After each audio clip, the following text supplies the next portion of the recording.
Okay, let's bring this all over. Oh, ah! No!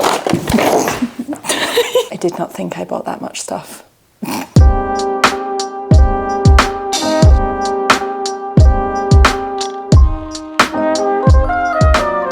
Hello everybody! I am all smiles today. Today is great. It's Friday, it's almost the weekend, it's blue skies outside and the sun shines here, and I love that autumn vibe where the weather gets really crisp and really bright and really friendly. I'm really happy to be feeling a little bit more regulated right now. Jet lag is a struggle. We have been back from Tokyo for I want to say 2 weeks now. We got back on the 28th of October. Today is, it's not very important, the 7th of November. So we've actually been back just over a week. I've been waking up at 5 a.m., 6 a.m., even 4 a.m. at one point. And initially it was kind of frustrating, and then I embraced it, and I honestly have been having the most enjoyable autumnal mornings, kind of sneaking out of bed, trying not to wake Florian, making myself a coffee and just sitting down at 5 a.m. on the sofa for my morning stint of Gilmore Girls. I really wanted to share with you everything that I bought in Tokyo, and forgive me, I'm a little bit overexcited because seeing everything here on the floor is kind of just giving me flashbacks to the phenomenal month I spent there. I'm kind of wondering where I start, but I think it makes sense out of everything to start at Onitsuka Tiger. I have loved this brand probably for a few years now, and it was Florian that introduced me to it. And I have a pair of, I think, the Mexico 66s in this like bright canary yellow from Onitsuka Tiger, and they are my absolute fave. I knew that I wanted to get 1 or 2 pairs, maybe even 3, but in the end, when I was in Tokyo, I did go to 3 or 4 of the Onitsuka Tiger stores, but the shops were so full and most of the sizes were sold out. I kind of, in the end, started to feel a bit overwhelmed, so I only got 1 pair, but gosh, is it a banger. I feel as if I've seen a lot of metallic shoes about the place for a really long time, and it started with silver metallic shoes that mums sort of wore a lot of the time with like that cropped jean, you know, and I just haven't found a pair that I thought were special enough, but these were such an interesting color that I just thought I have to get them, and I'm so in love with them. It just felt like it was meant to be, and they're also the same style as my other ones, so I know they're gonna fit like a glove and just become more and more comfortable as time goes on. When somebody told me that Tokyo has 38 million people, I actually cannot believe that. It's crazy. And in fairness, it's a really, really big city. It does take kind of 40 minutes to an hour to get to most places in sort of the center and outskirts of Tokyo. I honestly think the magic is found in those small residential places, because they very often have smaller shops, boutique shops, and they're a little less well known, and they also have fewer tourists. And that's how we came across this one amazing place called Yoyogi Ohara.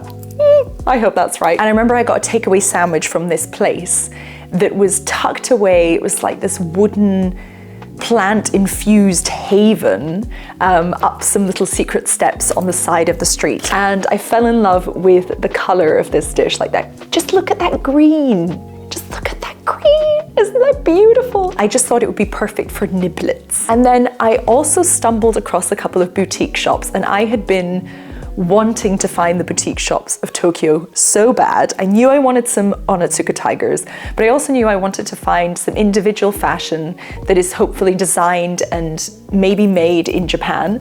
And I came across 2 shops, and I'm so excited to tell you. One of them was called Uni, but what amazed me was how günstig, I want to say, German word coming into my brain before an English one. What is the translation for günstig? Basically, the pieces of clothing were not particularly expensive. But I also picked up this really lovely sage colored, can you tell I like green? Is anybody not aware that I like green? Yes, I got this amazing sleeveless jumper and I just fell in love with it because I've been wanting to find something like this for a while. Sometimes a woolen jumper is just a bit too much, so a sleeveless jumper is such a nice option. And then as we were leaving, the lady in the shop was like, oh, by the way, we have a sister shop called Woman's Child, and it was actually there that I found this jumper. Is it not the cutest thing ever? The yawn bear. And look, he's so adorable. And it says, why does yawning, I can't read upside down. Why does yawning catch on? Because I empathize. I just found that so sweet. I don't know what it was about it, but sometimes I see things and I just kind of melt. But I think probably the crowning glory of that visit to Yoyogi Uhara was the vintage shop that we went into. And I tried on a bunch of things, but it was this jumper in green. It was this jumper that just caught my eye. It is also 100% wool. It was a little bit more expensive, but there was something about it I just absolutely loved. I think it's the two-tone of the green. It's a little bit darker in the middle and it fades out. And it was also these long kind of bell end. And it was also these really long, wide-wristed, I don't know what you call that, wide-wristed. I'm really bad at describing clothes. Look at the jumper. It's a beautiful jumper. I'm happy with it. But yeah, I loved how long the sleeves were because I have really long arms, and it sat really beautifully on my body and with my jeans, and and the knit as well is just beautiful. I just fell in love with it. Absolute steal.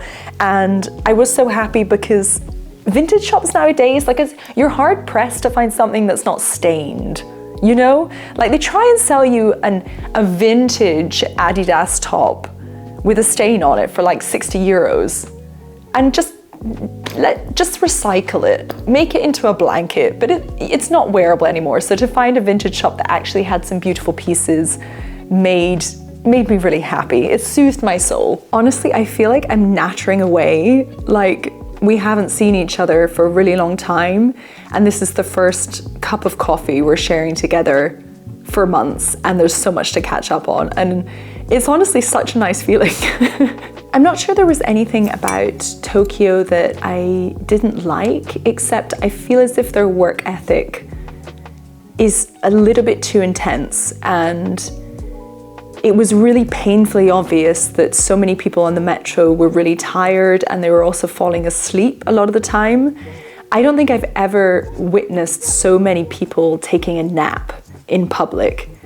And it wasn't kind of, ooh, I'll just rest my eyes and snooze. It was full on like, and at one point, one guy started to kind of veer off and fall asleep on me. It's a very strange, or it's not very strange work ethic, it's just a work ethic there that I'm not particularly used to. But on the flip side, their dedication to their craft in Tokyo is something really beautiful. I found that pretty much everybody who was working put their all into their job, and they were doing their job with care and with attention. That was really something beautiful that I don't know whether I would have noticed that if I had been there for just 2 weeks. Like on days when maybe I'm just feeling a little bit disenchanted with what I'm doing, it reminded me to come back to the purpose of it, come back to the purpose of a task and the focus of what you're doing in that present moment, because through that, I think you find meaning and you find satisfaction with what you're doing. One of the most amazing places we visited, and I highly recommend it, is Kamakura. And when we were there, we did do a little bit of shopping, and I was really chuffed to find this adorable little t-shirt from Billabong, and it has this, I'm just realizing it's green again. It has this beautiful motif on the back, and I just thought it was so cute and fell in love with it. And then on top of that, I went kind of rogue and I got myself a baseball hat. And I don't wear baseball hats. I have one from Nike and I think I look like a prune in it. But there was something about this one. It sits way higher up on my head, the normal baseball caps. But this one is made, I think, just for a slightly smaller head, and I fell in love with it. I think it's a really cute coffee beige color. I've been wanting to get a water bottle, like reusable water bottle, for the longest time. And I have loved the brand Kinto, which is a Japanese brand, also for a very, very long time.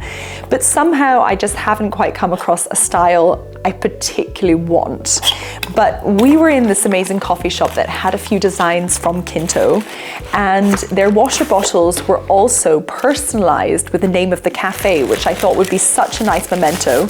So I got this beautiful, look at that, isn't that stunning? I got this beautiful reusable water bottle with the personalization of Woodbury Coffee, which was the cafe we went to. Oh yeah, and I also got this tiny little sticker because I just love the colors. Reminds me of hot sauce somehow. I don't know why. Okay, I've been nattering for far too long, so let's like slap through the next few things. I mentioned in one of my vlogs that I adore Muji, and I used to visit this place all the time when I was in London, and they just have a lovely, very aesthetically calming selection of everything you could need. I got these bags that you put all of your clothes in when you go traveling, and basically it's just a way of protecting your clothes in the suitcase. And I love this because whenever I'm packing, I always somehow get my dirty trainers all over my white t-shirts, and it's not a good vibe. I also got a new hairbrush. I've been using my Tangle Teaser for a really long time, but I wanted something new and it felt really nice. I think it's made of bamboo, no, beechwood. Oh, that feels nice. And my hair is very tangly. Oh.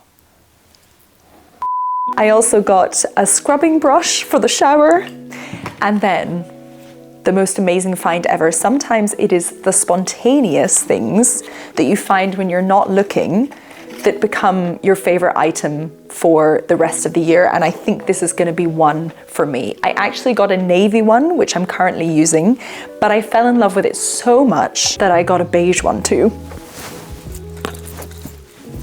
I'm trying not to get lipstick on it. Oh, isn't this the best? Who doesn't love a snood? I feel so happy. Is this not excellent?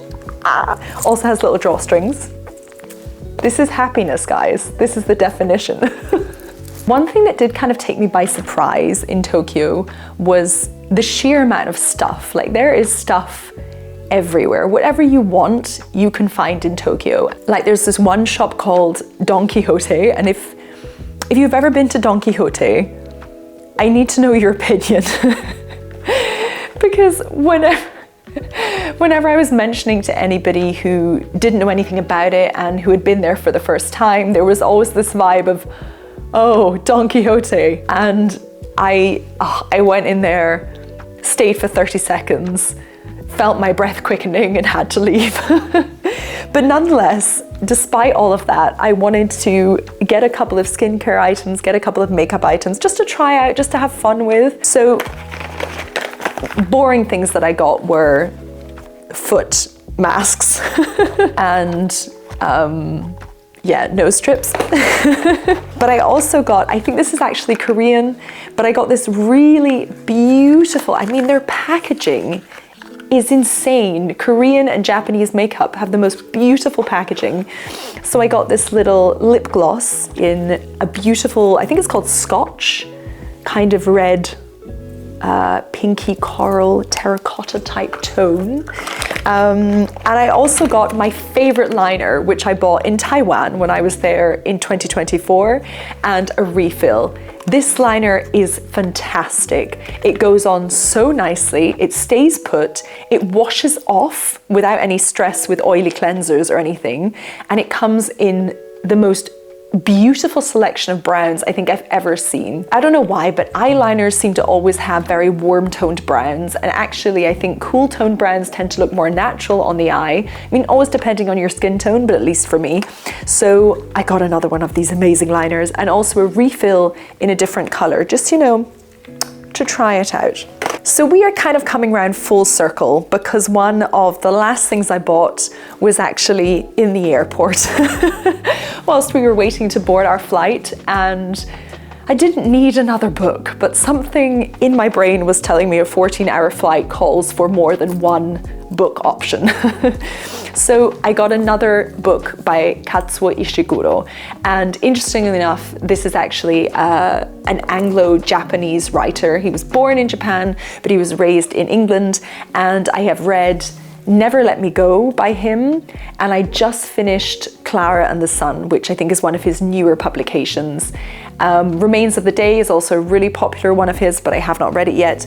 But I decided I would get 5 stories of music and nightfall nocturnes. Did I read it? No, I watched a lot of Netflix and fell asleep, but I will be putting it on my pile of books to read, and I'm really looking forward to it. Can you believe it? We have got through everything. And a lot of talking. I cannot wait to wear my tsukis now. This makes me so happy. Thank you so much for watching. If you would like to see any more footage of my time in Japan, please watch my Tokyo tapes. I put a lot of love and a lot of effort into them. And otherwise, I will see you next time. Take care. Yay!